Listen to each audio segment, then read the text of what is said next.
રોજ વાગે ને પગ મોડું થાય તો માથું મારું દુખે છે.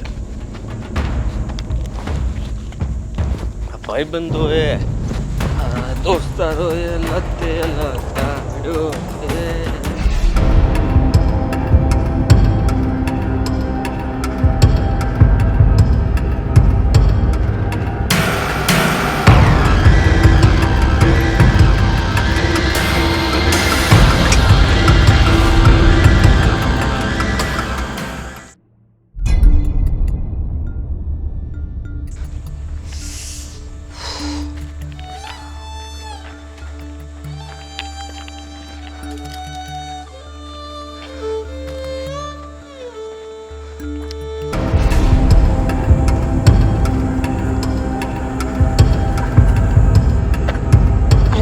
આદિ શું થાય છે? આદિ અહીંયા બેસો.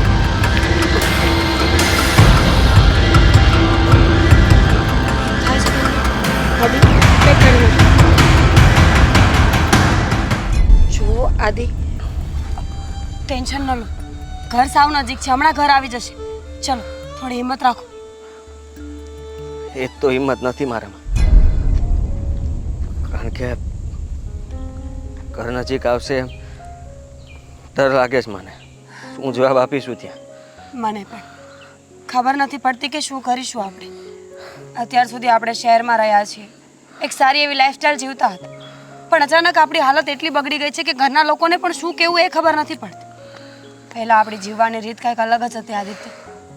4 વ્હીલથી ક્યારેય નીચે પગ નથી મૂક્યો, એપલ સિવાય ક્યારેય ફોન નથી વાપર્યો, બ્રાન્ડેડ કપડાં. જો હું તમને દુઃખ લાગે એટલે આવું બધું નથી બોલતી, પણ હું એટલા માટે બોલું છું કે તમારી આદતોએ તમને આ સ્ટેજ પર પહોંચાડ્યા છે. ખબર છે ને તમને? બધી ખબર છે મને, પણ અત્યારે મને ચક્કર આવે છે. કંઈ સૂચતું નથી કે શું કરું શું નહીં. જો તમે છે ને થોડી હિંમત રાખો, ઘર સાવ નજીક છે. બસ ખાલી 5 મિનિટમાં પહોંચી જશું આપણે. આદિ મને ખબર છે તમને શું થાય છે, પ્લીઝ તમારે હિંમત તો રાખવી જ પડશે. ઘરે તો જવું જ પડશે આપણે. ઘરે જશું, પણ ત્યાં કેટલા દિવસ? આપણે હંમેશા માટે અહીંયા રહેવા માટે આવ્યા છીએ. શું કહેવું ત્યાં? અરે અત્યારે કંઈ કહેવાની જરૂર નથી. તા સવાલ પૂછશે દેવાંગ બાપુજી, ધામીની બહુ. આપણે કહી દઈશું ને કે તમે બીમાર રહો છો, અને આમ પણ તમે બીમાર તો છો જ ને. બસ ખાલી બીમારીનું અસલી કારણ કોઈને નથી આપવાનું. આપણે જો થોડા દિવસ રહીશું, તમારી બધી આદતો બદલી જશે ને પછી આપણે પાછા શહેરમાં જતા રહીશું. શહેરમાં નહીં તો બીજા ગામમાં રહેવા જતા રહીશું. આ ગામમાં ગમે ત્યાં ઘર મળી જશે આપણને. ખબર નહીં કેવી રીતના કરશું, શું કરશું, કંઈ મેં વિચાર્યું નથી. અરે બાબા હું સાથે છું. મારું માથું ફાટે છે. ચલો હા જો તમે ઊભા થાવ તમે.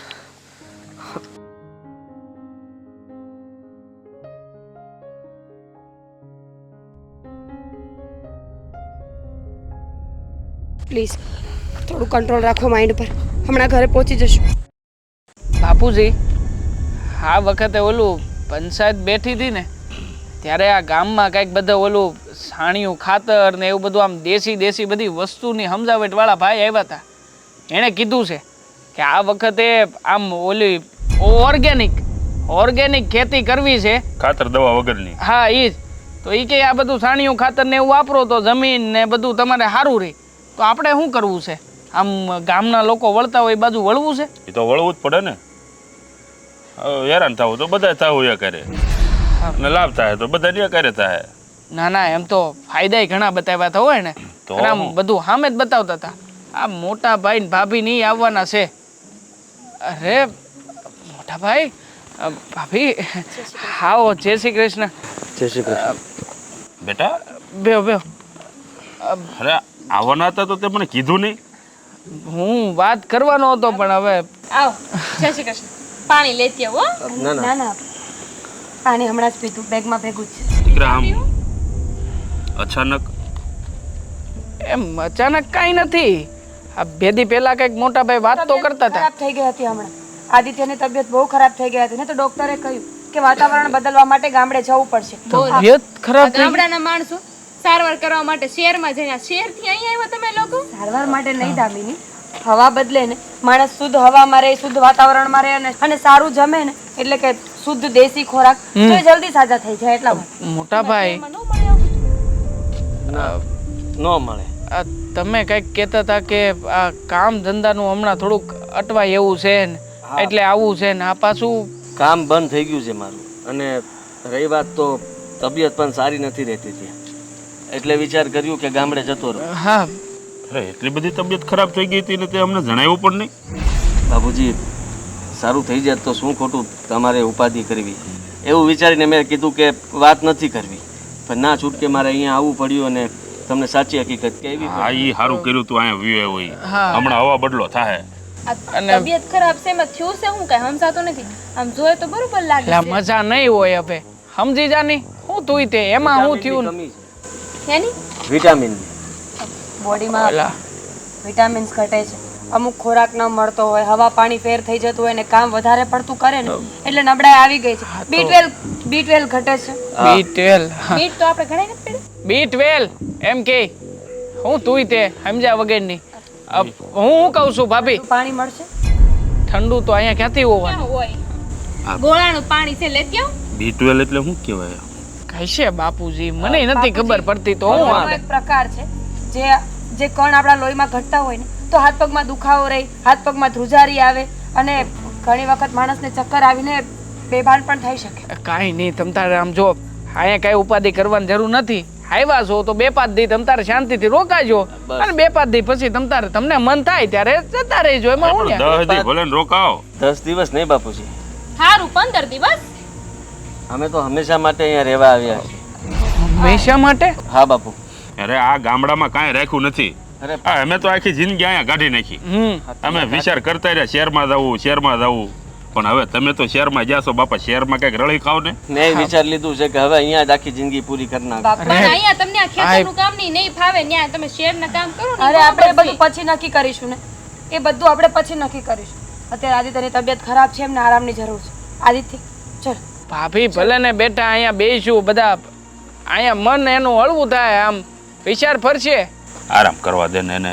ભલે કરતા બીજું તો હું હું કહું છું હા હાલો જરી કામ છે હું ને બાપુજી વાત કરીએ છીએ આ બોલું બધું ઓર્ગેનિક.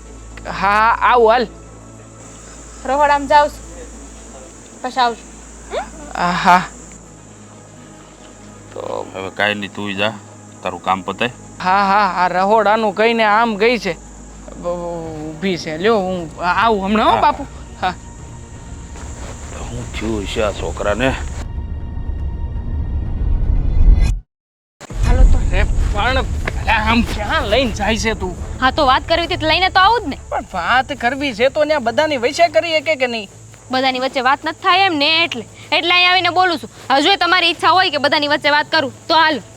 ના એટલે કંઈક આમ અલગ પ્રેમવાળી વાત કરવી છે એટલે અલગ લાવીશું એમ કે ને? તેવા મારો મગજ હલે ને એવું ન કરતા હો. કેમ આટલો બધો મગજ તપેલો કાં છે? મોટા ભાઈ આવ્યા છે ખબર છે ને? હા તો મોટા ભાઈ આવ્યા છે તો હવે એમાં આપણે શું ઉપાધિ કરવાની? હમણાં સાંભળ્યું નહીં? આ બધા ઊભા હતા ત્યારે હું કહેતા હતા કે હવે અમારે શહેર પાછું નથી જાવ, અમારે અહીં નહીં રહેવાનું છે. અરે આખી જિંદગી અહીં રહેવાની વાત કરે છે. હે તો ખાલી વાત કરતા હતા કે એમને અહીંયા બધું હોરવી જાય તો અહીંયા રહેવાની ઈચ્છા છે.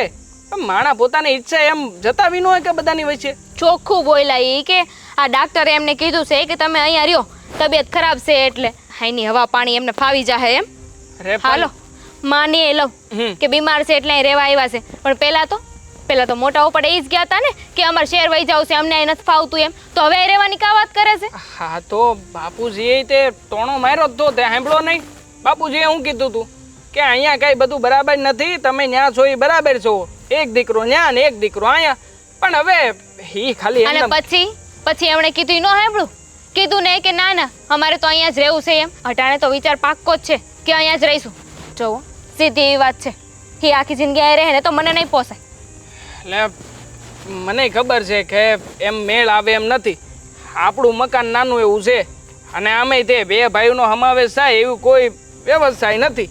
એટલે આમ જો હું સમજુ છું એમ તું સમજ જ છો, બાપુજી સમજે જ છે. એટલે એ 2-5 દિવસ રોકાવા આવ્યા છે. 2-5 દી રોકાય ને વળતા પાણી થાય જ પાછા જતા રહે. 2-5 દી રોકાય ને તો મને કાંઈ વાંધો નથી, પણ આખી જિંદગી રોકાવાનો વિચાર હોય ને તો એમને જઈને વાત કરી દેજો કે મારી ભેગા નહીં પોહાય. અને મકાનની વાત નથી, કદાચ મોટું મકાન હોય ને તો પણ હું ભેગા રહેવા નથી માંગતી. અહીંયા શહેરમાં બરોબર છે ને આપણે અહીંયા. હા તે પણ હું ક્યાં તને ના પાડું છું. આ તારી વાતનો વિરોધ કરતો હોય ને તોય બરોબર છે કે તું આવી રીતે મારી યારે આમ ગુસ્સામાં વાત કરે. અરે હું એમ જ કહું છું કે અહીંયા રોકાવાના નથી. અને આ વાત હજી કાંઈ નક્કી થોડી થઈ ગઈ છે કે અહીંયા જ રોકાય ને અહીંયા નયા પડ્યા રહે. કેમ એમને કંઈ ભૂત ચડ્યું છે કે એમના મવામાં વાત કરે કે અમે તો અહીંયા જ રહેવાના છીએ?